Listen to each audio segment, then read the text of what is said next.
Just firstly, for those that aren't here, that are online, the four of us from an AFL men's program perspective got all the questions and tried to give you a snapshot of where we're at, but taking those questions in mind. We can't actually answer every question. Certainly we'll be able to answer questions from the floor afterwards, but we've tried to tailor the four presentations, whether it's from myself or Goody or Selwyn or Lammy, as much as we can with those questions in mind, but as I said, we won't be able to be as specific with every question. So thanks for those questions.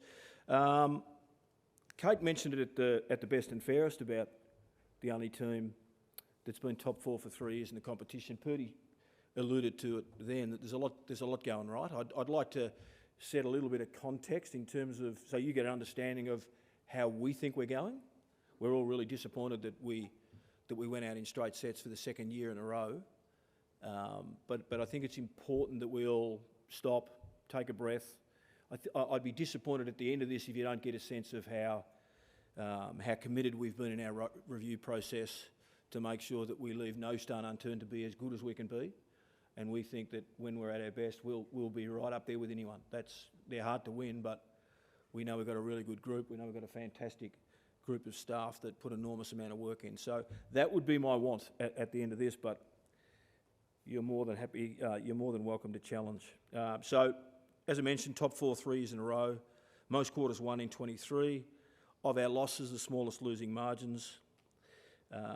Both final losses we generated, I need to make this point, it wasn't just shots, it was more quality shots. So we generated more quality shots than the team we played against. From an injury perspective, and mixed in here from a W team point of view, spoke about the fact that they lost a little bit of momentum late. I remember presenting the August board report, and I couldn't have been more bullish about where we were. We didn't have perhaps the forwards in the team that we thought we were going to have at the start of the year. Benny Brown didn't quite get there for us. Tommy Mack was sort of in and out. He was struggling with injury. Harrison Petty had emerged as that player. Then he went out. But the open-mindedness and the creativity of our coaching group to then, okay, Melky's going to be the man. It'll be a little bit more defensive as a forward, but he's going to be the man.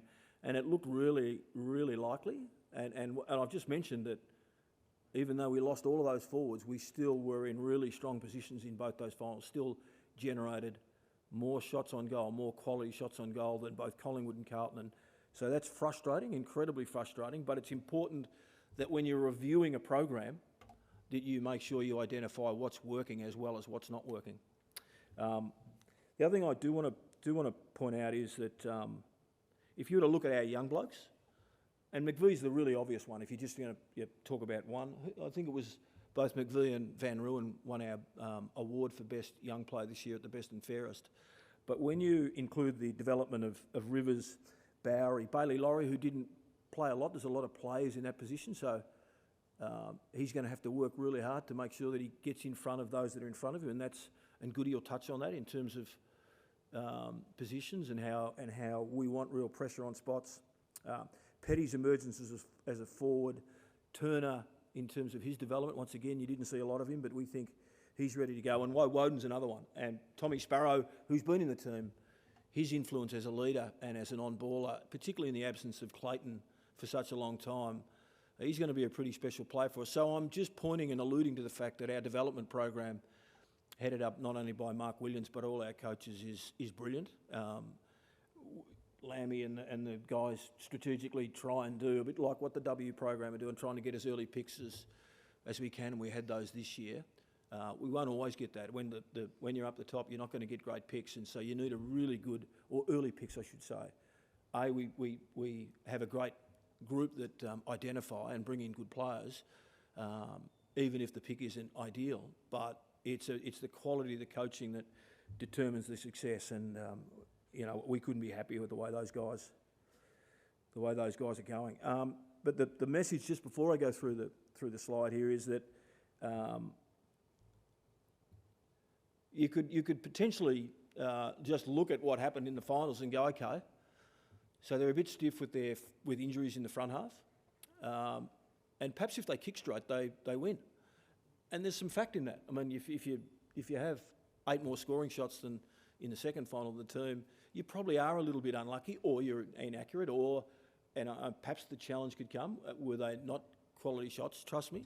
There's a thing called expected score. We argue whether we like talking about it, but it's basically, if I have a shot from this point of the square here and the other team has a shot, exactly the same shot, one team might kick, one team mightn't kick. So that can lead to frustration. But what I want you to know is that that's not what our review is. Our review is not just about goal kicking. Our review is not just about, we're a bit stiff with injury. No, our review is really quite encompassing in terms of everything we do. So that's what I wanted to give you a look at. I'm not going to go too much into footy. We've got the senior coach here to do that in terms of game plan, etc. But I want to go through and give you an understanding of what the process is. So we start with ourselves. How did we go as a coaching group? How are we going as a coaching group? We do that every week after every game. We always start with ourselves, but that's what we did from a review perspective. We then, a survey goes out to players, and it lists, I'm going to put the list up in a minute, but there's every part of our program. How do you think we're going? We value their feedback. We then interview every single player. We have to do that over 2 days, once again, to get their feedback. And Goody and myself and Wags spent a fair bit of time with, and Selwyn for that matter, spent a fair bit of time with our leaders. And they're there really to represent the group in terms of, how do we think we're going. And the whole footy department does a review. So every manager in every area reviews their area, and we look at the following there: what's working, what's not working, and what are our opportunities. I'll put these up pretty quickly so that you can get a sense of what was reviewed. As I said, Goody's going to go through. He's going to go through game plan. How are we going from a meetings and education perspective? Every coach gets feedback from every player. So, is he making you a better player? Is basically a question. The quality of our medical team and our welfare program. Some of these issues were brought up in questions, which is part of the reason I've put this in. The performance mindset program. The year before, we had some challenges. We'd get pretty good leads. We won the first 10 games. We'd get pretty good leads, and it was as if we would hang on to that and not play with the dare that saw us get in dominant positions, almost like we would play not to lose as opposed to play to win the game. I thought we addressed that really well. I thought the work that we did in that space was quite impressive. The quality of our ops team, which Wags heads up for us. Culture, Purdy's touched on it from a behavioural perspective, but how are we going in terms of creating a high-performance culture where they just love coming to work? Really quickly, just if you can, and I imagine all of you played some sort of sport as a young person. I want you to imagine you're 10 years old, you're out on the street, you're loving what you're doing. Your mum and dad comes out and they yell at you to come in, it's dinner time, and you're so into the game that you don't want to go in. And that's almost the check we have. We just want our blokes to love coming to work and love their game. And then there's the open-ended one. What else can we do? And so this is, I'm not going to go into game plan. I've already mentioned that a couple of times. There's a lot working, but we're looking for improvement. So Ooze played a really significant role for us. We're wrapped. We're really proud as a footy club that our people... Yep. Sorry, Adam Uzo. What did I say, Ooze? Yeah. Yep. Okay, Adam Uzo, yep. Great Melbourne man. We're really pleased for him that he gets the opportunity. So, but it gave us the opportunity then to look at, right, what do we need? And Andrew McQualter is a pretty special person, very experienced coach, been involved in success at the Richmond Footy Club. But really specifically, he's going to work with a lot of the players that have a big influence on our performance, and that is, and everyone has a role to play, but there's some that have a bigger influence. In fact, midfielders do. They get more of the ball, they get more opportunities to defend. When you're in the middle of the ground, that's just the reality. And so we think that Andrew's skill set's really going to help us from a experience winning perspective. We think he'd be fantastic for our coaching group, and it's great to have some new IP. Laura Laladek moved on. She was a really impressive doctor. That was unfortunate that we lost her, but once again, it gave us the opportunity to reshape what that looks like. Jacob Jewson had been in the head role for 12 months, whilst still under the guidance of Laura, so he'll step up. And Greg Shuttleworth, someone that Wags worked with at the Collingwood Footy Club, he'll come on board and be a mentor both for our head doctor, because he's a very experienced person, been in the system for a long time. His last gig was at the Pies, but he'll be brilliant for us in that space. We've once again, these are some of the opportunities, not unlike the way Mick went through it, but we're going to adjust the structure from a rehab perspective, and that is if there's a player that's coming back from injury, we had a few to key players, particularly forwards this year.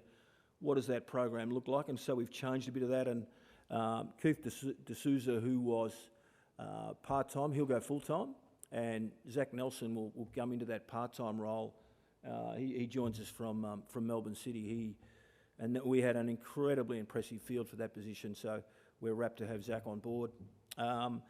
We're not going to go into too much detail for the reasons that Purdy alluded to. We don't want to give. We think we've made some pretty smart decisions, and we don't want everyone to adopt what we do. But we'll change what Troy Chaplin's role looks like. He's been our backline coach, our team defence coach for this period. We've been number one in defence, team defence, for some time. We slipped to 2, but only by a couple of points this year. So he'll also get involved in the first stage of offence. So he's going to basically be titled, as well as doing the backs, as well as doing Maisie and Lever, anyone, you can name all the backs. He'll work with those guys in terms of making them better players, but he'll also work on the turnover play. So get the ball back and then maximise. And Goody will touch on that. That's probably been a gap for us. We've been number one at contest, number one for a fair while in defence. How can we maximise that? And Goody's going to go into a bit of detail on that. So that'll be a great change. We need to get a little bit better in the nutrition space, so we're going to put on some more resource there. Same with analytics, and same with recruiting and their areas that have been identified. There were a couple of questions. I don't know whether this is a reaction to Joel Smith or Clayton, but there were a few questions that came in around welfare and do we have enough support. So that's something that we reviewed heavily. We would have anyway, but so we've put a bit more support there. And Hannah McDougall, she's an elite sports person in her own right, a Paralympian. She will come on 3 days a week to help Reece conquer in that space, which is going to be impressive. So a quick recap just before Goody gets up. Goody's going to go into some game plan stuff to give you an understanding of 2023. We can't get into too much detail. We did log on before and saw that Craig McRae's on the line, so we're a little bit mindful of how much information we put out there. But once again, I'd want you to go away. It might be on the back of our presentations. It could be on the back of your questions and feeling okay. They're not putting their head in the sand. Yes, there's some obvious opportunities for us, but they're looking at everything to make sure that we can be as good as we can be.